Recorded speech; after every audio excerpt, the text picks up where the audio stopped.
नमस्कार विद्यार्थी मित्रांनो, स्वागत आहे तुमचं गणित शिकूया या यूट्यूब चॅनलमध्ये। विद्यार्थी मित्रांनो, आपण पूर्व माध्यमिक शिष्यवृत्ती परीक्षा म्हणजेच स्कॉलरशिप परीक्षा यासाठी इयत्ता 8वी यासाठी जी मार्गदर्शिका आहे गणित विषयासाठी तिचा अभ्यास करणार आहोत। त्यातील घटक, त्या घटकांवरती आधारित उदाहरणे यांचा आपण अभ्यास करणार आहोत। चला तर मग व्हिडिओला सुरुवात करूयात। तत्पूर्वी तुम्हाला एक विनंती आहे, तुम्ही जर चॅनलला नवीन नसाल तर चॅनलला सबस्क्राईब करा, व्हिडिओला लाईक शेअर करा आणि नोटिफिकेशनचं बेल आयकॉन दाबा, जेणेकरून तुम्हाला सर्व नोटिफिकेशन्स वेळेवर मिळत जातील। चला तर मग सुरुवात करूयात। नमस्कार विद्यार्थी मित्रांनो, स्वागत आहे तुमचं गणित शिकूया या यूट्यूब चॅनलमध्ये। विद्यार्थी मित्रांनो, आपण इयत्ता 8वी पूर्व माध्यमिक शिष्यवृत्ती परीक्षा यामधील गणित विषय यातील जी उदाहरणे आहेत त्याचा अभ्यास आपण करत आहोत। त्यातील आता संख्या ह्या घटकावरती जे उपघटक अवलंबून आहेत त्यातील आपण 1.5 संख्या रेषा हा उपघटक याची माहिती जाणून घेऊयात आणि मग त्यावर आधारित जो सराव संच आहे त्यातील उदाहरणे आपण अभ्यासणार आहोत। चला तर मग आजच्या व्हिडिओला आपण सुरुवात करूयात। आता उपघटक 1.5 संख्या रेषा, आता हे जाणून घ्या। पुढील संख्या रेषा बघा। आता ही संख्या रेषा तुम्हाला दिसते की इथे मध्ये एक शून्य ही रेषा आहे जी दोन्ही बाजूला वाढतीये, बाण हे ते दाखवत आहेत आणि मध्ये हा शून्य आहे। शून्य हा बिंदू कुठल्या अक्षराने दाखवला जातोय तर तो ओ या अक्षराने दाखवला जातोय। आता तसेच उजव्या बाजूला LMNP आणि डाव्या बाजूला DCABA। आता तुम्हाला संख्या रेषावरती माहिती आहे की उजव्या बाजूला सगळी धन संख्या असतात आणि डाव्या बाजूला ऋण संख्या असतात। त्याप्रमाणे आता इथे खाली त्यांनी काय सांगितलं की संख्या रेषेवर O बिंदू शून्य निर्देशक दाखवतो। संख्या रेषेवर शून्याच्या उजवीकडे असलेल्या बिंदूंचे धन निर्देशक दर्शवितात। संख्या रेषेवर शून्याच्या डावीकडे असलेल्या बिंदूंचे निर्देशक ऋण संख्या दर्शवितात। संख्या रेषेवरील शून्य निर्देशक दर्शविणाऱ्या बिंदूला आरंभ बिंदू म्हणतात। म्हणजे हा जो शून्य आहे त्याला काय म्हणतात? आरंभ बिंदू। संख्या रेषेवरील बिंदूशी निगडित असलेल्या संख्येला त्या बिंदूचा निर्देशक म्हणतात। म्हणजे ही जी संख्या आहे ती काय आहे? बिंदूचा निर्देशक आहे। बिंदू कोणता आहे? हा P। आता संख्या रेषेवरील विशिष्ट संख्या दर्शवणाऱ्या बिंदूला त्या संख्येचा आलेख म्हणतात। म्हणजे आता विशिष्ट संख्या दाखवतीये एखादा बिंदू, तर त्याला त्या संख्येचा काय म्हणतात? आलेख म्हणतात। म्हणजे आता इथे उदाहरण द्यायचं झालं तर 4 ही संख्या काय आहे? P या बिंदूला दाखवते, म्हणजे ती काय आहे? आलेख आहे, संख्येचा आलेख आहे। समान छेद असणाऱ्या परमीय संख्या संख्या रेषेवर दाखवणे। उदाहरणार्थ 1/3, 2/3, -1/3, -3, 4/4, 4/3 या संख्या रेषेवर दर्शवायच्या आहेत। आता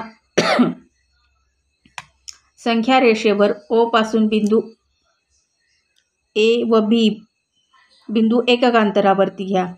आकृतीत दाखवल्याप्रमाणे एकक अंतराचे 3 समान भाग करावे लागतील। म्हणजे इथे जी आकृती दाखवली आहे त्यामध्ये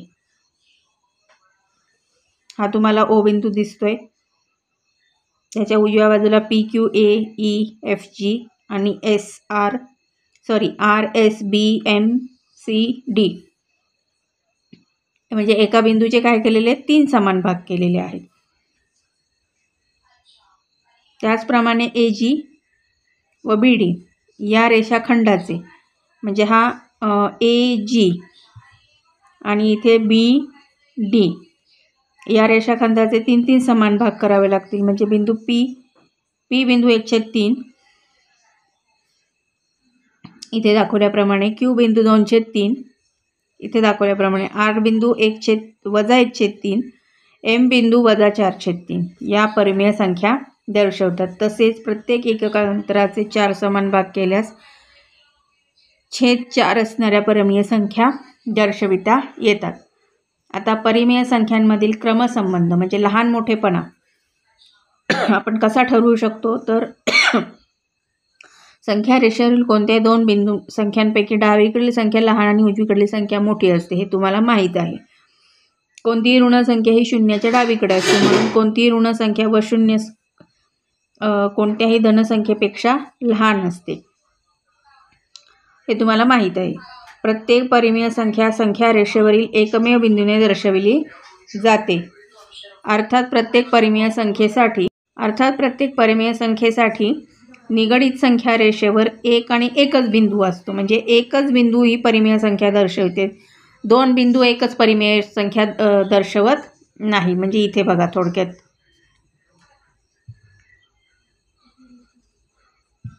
इथे तुम्हाला लक्षात येईल. आता हा जो जी बिंदू आहे ती काय करते, एकच परिमेय संख्या दर्शवते. हा जी बिंदू हा दुसरा 5/3 नाही दर्शवत, ती एक आणि एकच दर्शवते. आता खालील 5 पायऱ्यांचा उपयोग करून परिमेय संख्येतील लहान मोठा परिणाम दर्शवण्यात येतो. त्या संख्या वाचा. एक म्हणजे त्या संख्या वाचा. दुसरा, त्या संख्यांचे छेद धन नसतील तर ते धन करून घ्यावे. त्यांच्या छेदांचा लसावी काढा. त्या संख्यांचे छेद समान असणाऱ्या संख्यात रूपांतर करा. ज्या संख्यांचा अंश मोठा ती संख्या मोठी. उदाहरणार्थ 8/5 व 9/7. आता इथे छेद काही समान नाही आहे, मग आपल्याला छेद समान करून घ्यावा लागणार आहे. मग आता छेद समान करायला आपल्याला काय करावं लागेल, 5 आणि 7चा लसावी काढावा लागणार आहे. आता 5 आणि 7चा लसावी म्हणजे काय असतो, थोडक्यात गुणाकारच असतो. म्हणून 5 गुणिले 7 किती येतात, 35. मग आता छेद समान करून घ्यायचे. मग आता छेद 35 येण्यासाठी छेदाला ज्या आकड्याने तुम्ही गुणाल 35 येण्यासाठी त्याच अंकाने अंशाला पण गुणायचं असतं. म्हणजे आता इथे 5 आहे म्हटल्यावर इथे 7ने त्याला गुणलं तर 35 येणार, आणि इथे 7 आहे म्हणजे ह्याला 5ने गुणलं तर 35 येणार. मग आता इथे खाली जर तुम्ही छेदाला 7ने गुणताय तर अंशाला पण 7ने गुणावं लागेल. इथे जर छेदाला 5ने गुणताय तर अंशात सुद्धा तुम्हाला 5ने गुणावं लागेल. मग आता इथे छेद समान करून घेतल्यावरती बघा काय येतंय, 8/5 जसं मी सांगितलं तसं 56/35 आणि 45/35. आता याच्यातील 56/35 आणि 45/35 मधील 56 हा अंश काय आहे, मोठा आहे. म्हणजेच थोडक्यात आपण काय म्हणू शकतो, 56/35 हे मोठे आहेत कुणापेक्षा, 45/35 पेक्षा. म्हणजेच 8/5 हे मोठे आहेत कुणापेक्षा, 9/7 पेक्षा. आता अंतरेवर निर्देशक हे आपण अभ्यासूयात. आता संख्या रेषेवरील कोणत्याही दोन बिंदूंचे निर्देशक माहीत असतील तर बिंदूतील अंतर काढता येते. त्यासाठी मोठ्या निर्देशकातून लहान निर्देशक वजा करावा लागतो. उदाहरणार्थ आता इथे बघा, A बरोबर -4 आणि B बरोबर 8. मग आता इथे हा बी मोठा आहे. म्हणजे का मोठा आहे, तर B बरोबर 8 सांगितले आणि A बरोबर -4 सांगितले. म्हणजे -4 8पेक्षा लहान आहेत. म्हणून मग A B बरोबर किती येऊ शकतं, 8 वजा कंसात -4. कारण आपल्याला मोठ्या निर्देशकातून लहान निर्देशक वजा करायचं आहे. मग इथं वजा चिन्ह आहे कंसाच्या बाहेर आणि आतमध्ये -4 आहे. मग कंसाच्या बाहेर जेव्हा वजा चिन्ह असतं ते काय करतं, कंसाच्या आतील चिन्ह पण बदलतं. हे तुम्हाला माहीत आहे. त्याप्रमाणे चिन्हांचे जे नियम आहेत त्यानुसार 8 + 4 किती होतात, 12. म्हणून बिंदू A व B मधील अंतर किती आहे, 12. म्हणून परिमेय संख्यांचे दशांश रूप 9/5 दशांश रूपात लिहा. म्हणजे काय करायचं आहे, आपल्याला 5ने 9ला भाग द्यायचा आहे. जो भागाकार इथे दाखवलेला आहे. मग किती येतो तो भागाकार, 1.8. तर हे जे आपण आता शिकलेलो आहोत नियम सगळे, ह्या नियमांचा वापर करून आपल्याला काय करायचं आहे, या सराव संचातील 1.5 या सराव संचातील आपल्याला उदाहरणे सोडवायची आहेत. तर आजच्या व्हिडिओत आपण इथेच थांबूयात. उदाहरणांसहित आपण पुढच्या व्हिडिओमध्ये भेटूयात. तोपर्यंत नमस्कार, धन्यवाद.